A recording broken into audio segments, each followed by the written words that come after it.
Oi, oi, says Will, says Pindile. We are back. We are back. And as I said, the initial videos was about the introduction, introducing Mr. Nobody.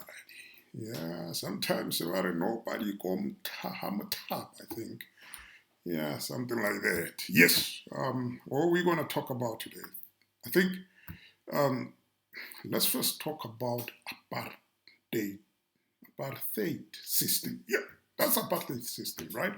What is apartheid system? I think I don't wanna like talk more about the starting point of apartheid in the early 40s or something like that. But I just wanna look at the legacy of apartheid. I think it's a now problem, right? It's a problem we are experiencing now, though something that was done then but had quite a broader effect on whatever is happening now, right? And when we look at how South Africa is structured, it was structured in an apartheid format, right? You go to the apartheid museum there by Gold Reef City, you will actually see, right, the so-called the Dombases. You needed a Dompas, and that's one system that was introduced during apartheid time, that you carry your identity document wherever you're going, and there were places where blacks are allowed, and there were places where blacks are not allowed, whites were, or the is it the orange or the peach people allowed, whatever they are, right? So it was a segregation system, but the biggest problem that was, is that that system was dealing with the mind more than anything else, the mind, right? And you kind of like see the effect or the legacy of it continuing to this present day. After 30 years of so-called democracy or manicas, the aspect of apartheid is still continuous and still very strong, right? Um, and as I've alluded last time, that we as like the light peach or light yellow people, or whatever you can call us, or the blacks, we kind of like adopted that system and imposing the system on one another or on each other. And that is what is going on in South Africa. It's a very painful thing. It's there to just actually, it doesn't align with the Ubuntu values of South Africa, which is a system of oneness, togetherness, right? So we adopted it because that's how we were taught. That's how we were like. I think um, molded, right? That's a mold system, right? So you look at, nowadays, and I kind of like want to um, talk about this thing. Mainly, many of us, like when invited on the TV shows where one has to like talk, you will hear these people, they don't say the viewers, they say the listeners, but it's a TV. So you wonder what is the problem. No, no, no, no, no. It's a system, and this is what I call the Colgate mentality or the Coke mentality. When somebody is talking, right, you say, what do you want? They don't say, I want, using this Hong Kong English, I want a fizzy drink. No, no, no, no. We say we want a Coke, but a Coke of Sprite or a Coke of Fanta, right? So that's a Colgate mentality. That's a Coke mentality. We kind of like be in that format. Why? Because of the mold, how we were actually molded. It's not, in actual fact, us, as in us, real us. No, no, no. Is the mindset which was molded to think in a very, I wouldn't say not progressive, but in a very channeled way. I call it the Hochklap mentality.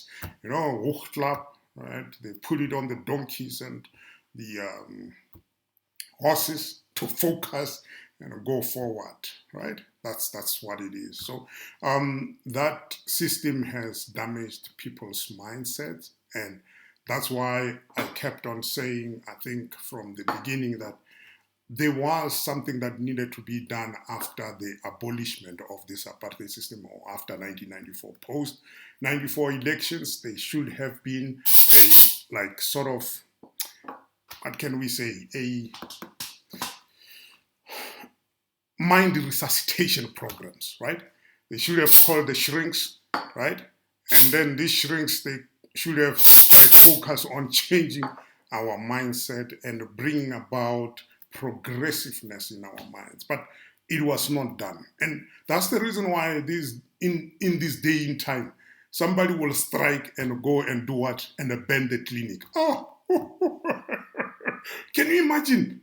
Right? You are in distress because there is no services, but you still ban the services which are there. You ban a police station.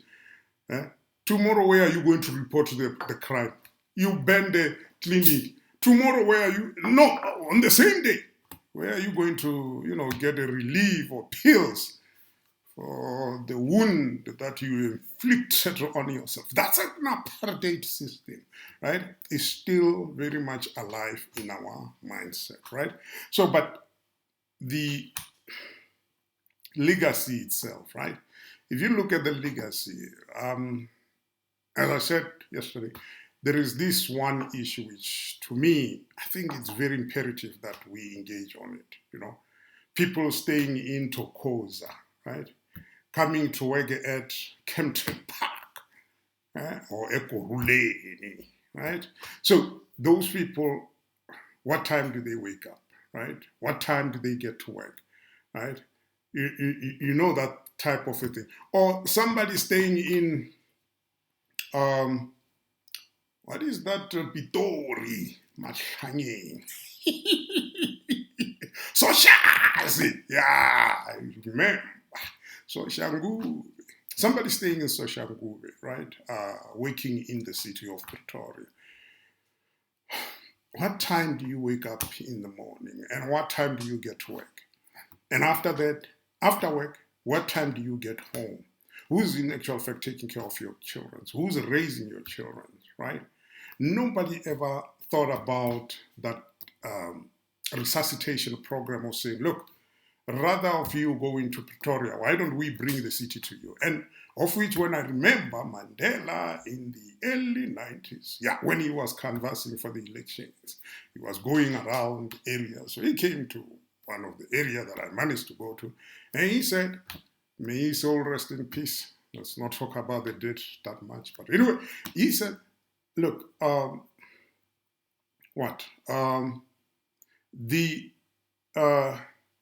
hey, man, my nose is so bigger than Ramaphosa's. But Mandela said, look, you do not have to go to the cities anymore to work. We are going to bring the factories here, right?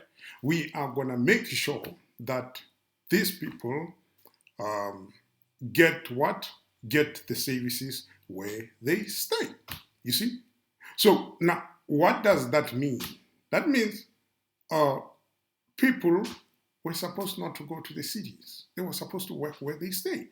But the architect of apartheid, the way it was done, it is not easy to fix, right?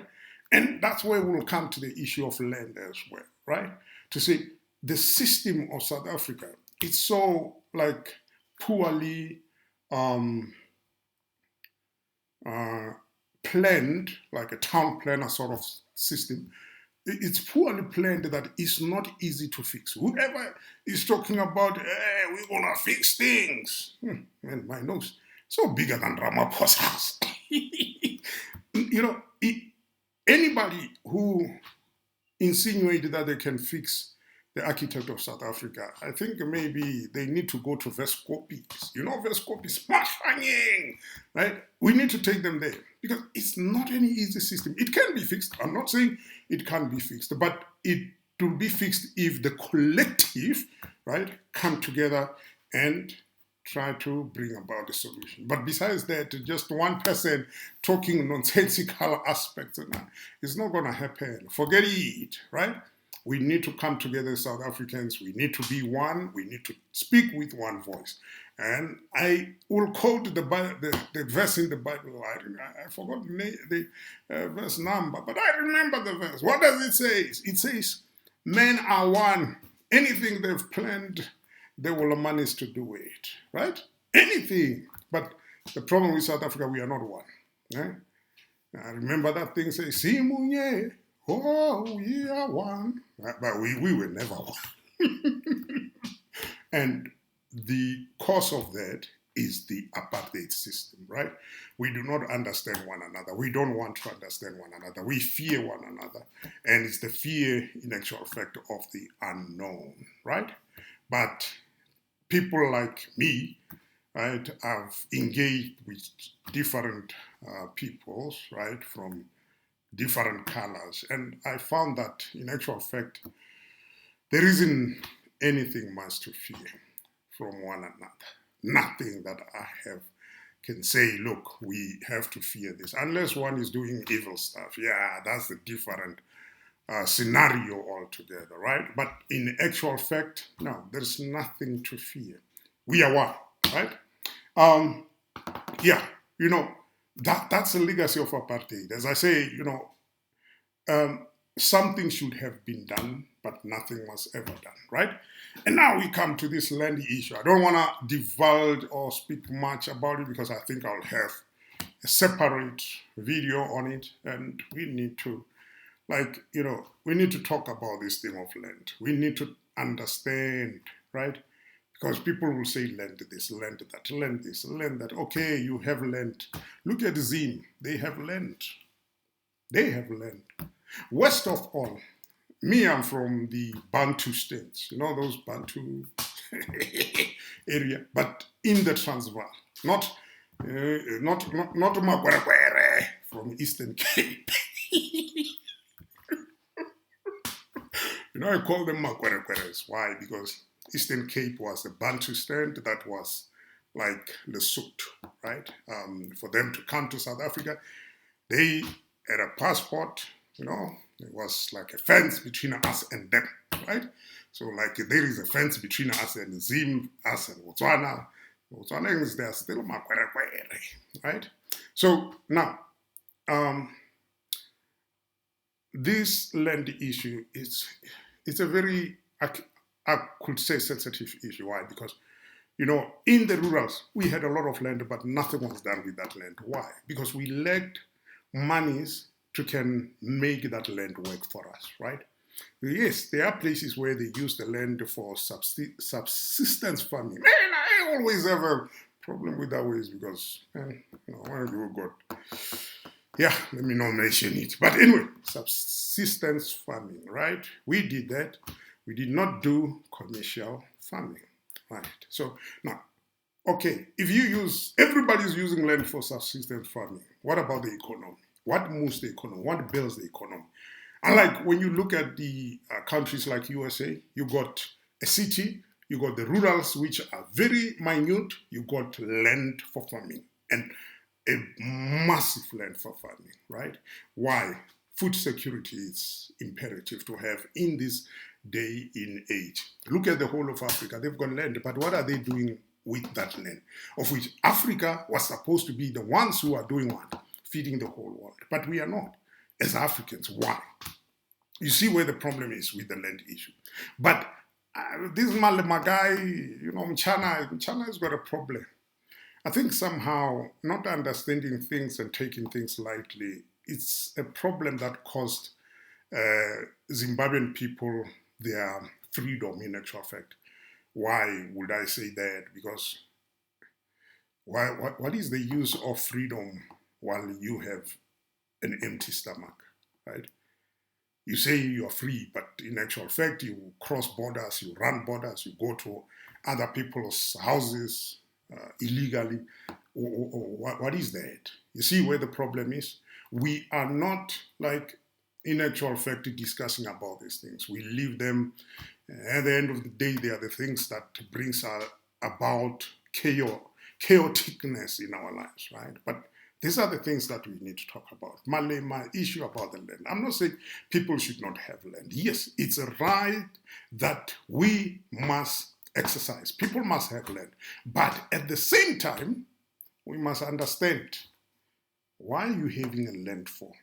I can give you a lot of examples about land. As we're gonna, discuss more about this issue of land. Yes, I've got a lot of issues to tell, and I'm talking almost around maybe 17, 18 years back, right? Oh man, yeah. Anyway, suffering. Our people are suffering. Why? Because of the legacy of apartheid, right?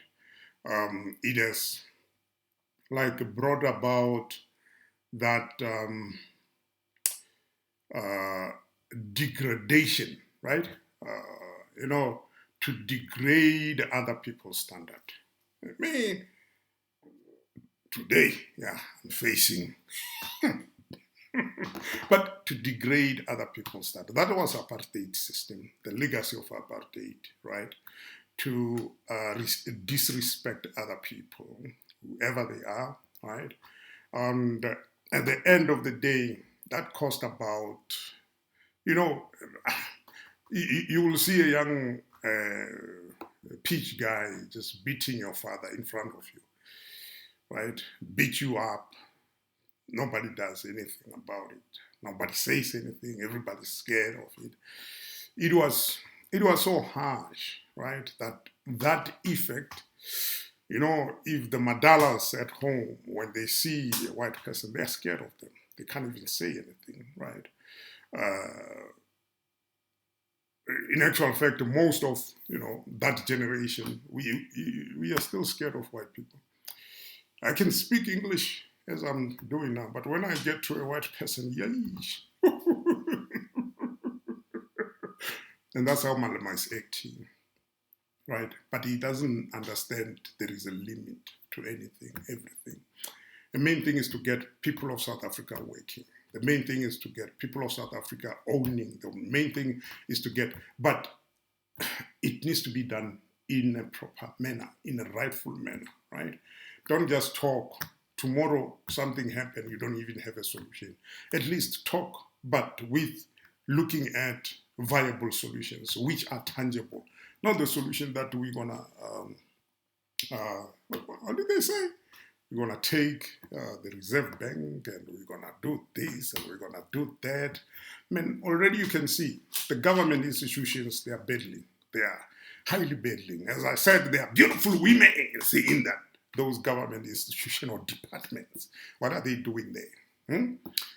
You see? So there is no, unlike the private sector. I'm from, the background of a private sector, and we worked hard. I worked with government, I worked with private sectors. I know the differences. I know what is what, why the government is failing. You got a lot of incompetent civil servants there who, at the end of the day, they are just sitting and doing nothing. I can give you an example of JRA, of J Water, right? Johannesburg Water or Johannesburg Roads Agency. Yeah, people sitting under the tree, they're not working, while our roads are dilapidating. You see where the problem is? So those are still the legacy of apartheid, right? You get a white boy there, then or the peach boy, those guys will be working like hell. Why? You see where the problem is? Mindset problem. Our mind should have been resuscitated in 1994, but somebody came with the war, the Mabandit, whoever they are, right? So, mindset issue, it's a big problem. You got our kids today using the Hong Kong English, speaking with their noses. You can't even hear them say what they're saying. They want to act like they are peach people, and You wonder, what is the problem? You know, we have lost our morals, we have lost our culture, we have lost who we are, right? And we don't understand that, trying to accommodate another person's culture, that is just uncalled for, right? I'm not saying one should not uh, adopt a good thing, and I put it in this way. I said, okay, this so-called Britain, right? Britain had what? Had power. Where did they get that power? They went and colonized the whole of the world, from China to India to South Africa, right? And how did they do it, right? Come on. If you are a clever person, the first thing is to say, how did they do it? Whatever they are moving with, I want it as well, so that I can do what they are doing. That makes sense, right? I don't know, from my perspective or from my side of things, where how I'm thinking, it makes sense that if somebody is capable of, colonizing the whole world, that person has got something that they are using. And what is it that they've been using? It's a topic for another day, right? But okay, education, our education system, we know it's bad as it is. Why? Apartheid legacy. You got Abume Enjimotseka with the bloomers. They messed up the system. 30% pass rate. What is that? You don't want kids to think, to analyze, to understand, and to do, right? That's a problem. Anyway, it's a topic for another day. Ownership, our people do not own anything whatsoever, right? And this foolish government, when they assumed the power in 1994, first thing first, state bank.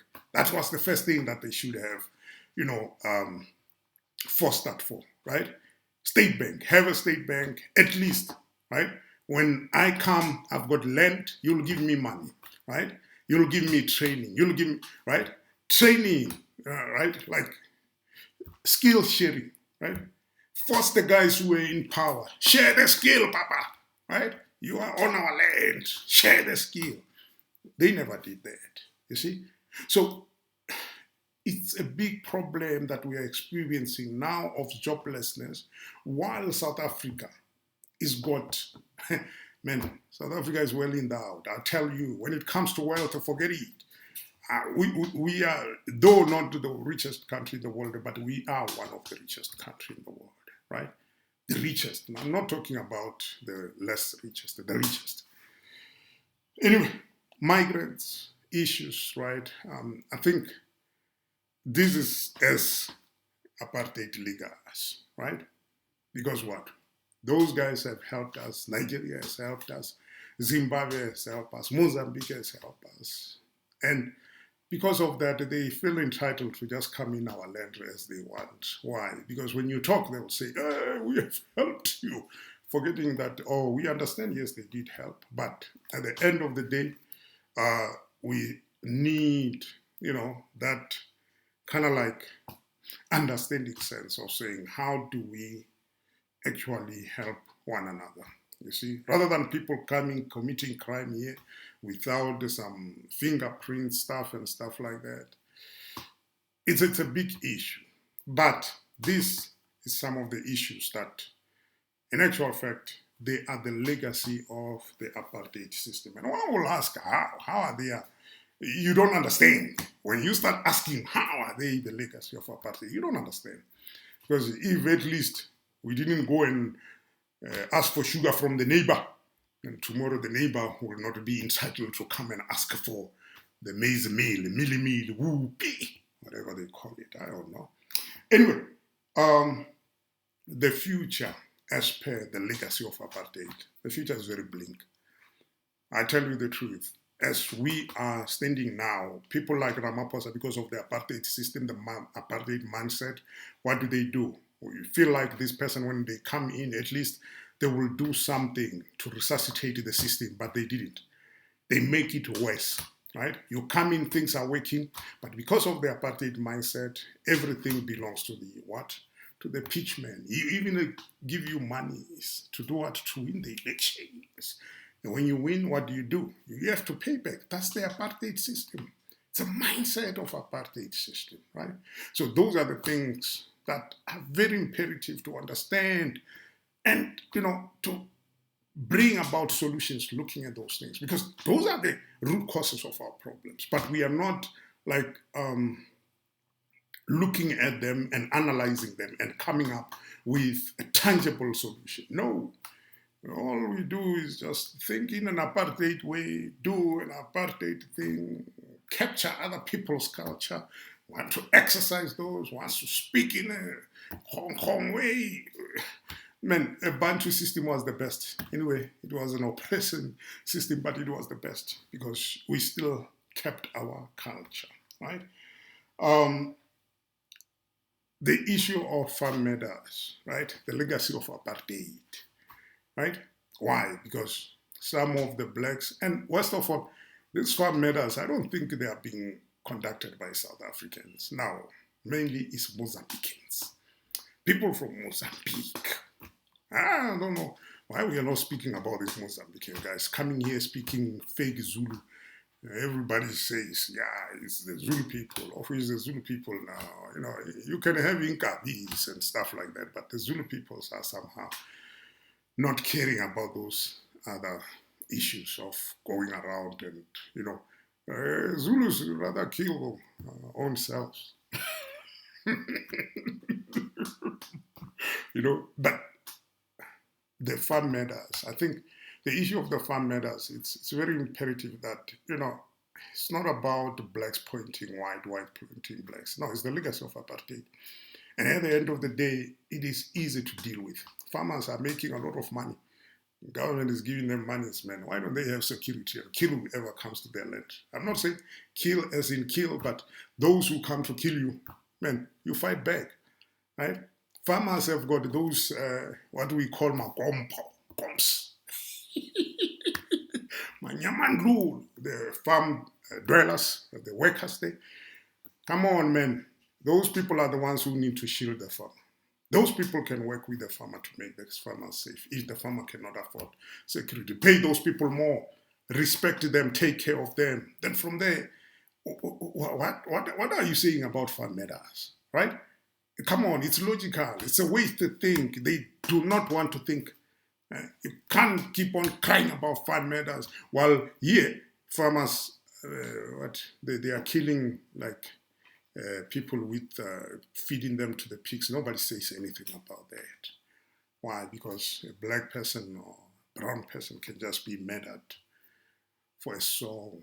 Can you imagine how painful it is? That's the legacy of apartheid. Nothing has been done, right? A free for all. There is this thing. Why don't they fight about this thing of Steinhoff, right? Where billions are being lost. Take their money's worth, right? Let's see that these people are real. No, they go around fighting petty things. That's not oneness. That's division. The spirit of division, the spirit of apartheid, the legacy of apartheid. I tell you, there are Afrikaner menses wat aspire goed menses. Ek weet some of the Afrikaner menses. Ek het met hom, gewerk, baie gewerk met Afrikaner menses. En hulle is baie goed menses. Ek weet al, right? I know Afrikaners, people, those who are very good hearts, right? But they are these rotten apples, right?